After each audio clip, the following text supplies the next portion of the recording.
GHB circule bel et bien en Suisse romande. C'est ce qu'affirme une étude menée par les spécialistes du CNUR, la Lausanne. Et les chiffres publiés par les experts paraissent plutôt bas. Sur 815 tests réalisés en 2021, seuls 4 étaient positifs au GHB.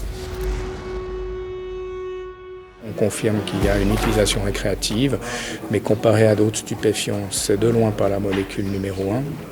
Et qu'on a un cas avéré de soumission chimique, donc on confirme bien qu'il peut y avoir des cas où effectivement des personnes vont être droguées à leur insu avec ce type de substance-là.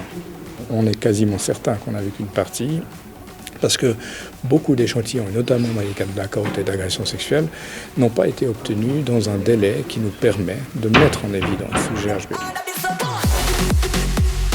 C'est important peut-être d'encourager à consulter le plus précocement possible, dans un hôpital, dans une structure de soins.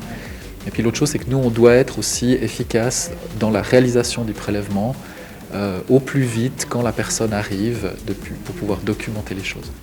Bien sûr, il y a certainement des gens qui hésitent. Il y a l'angoisse déjà que suscite cette question-là, le fait de perdre une partie de sa vie, de ne pas se souvenir ce qui s'est passé. Il y a la peur d'être stigmatisé aussi en venant consulter. Il y a la peur de mettre en évidence des choses. Donc il y a des gens qui peuvent être réticents à consulter. Et je pense que nous, c'est notre rôle de les rassurer par rapport à ça. Il y a beaucoup de psychotropes dans ces situations-là, et pas que du GHB. Ces autres substances peuvent avoir des effets à peu près similaires parfois, en tout cas amener des blackouts, amener des situations dans lesquelles la victime va pouvoir imaginer, comme dans le fond c'est du GHB, mais c'est peut-être une autre substance.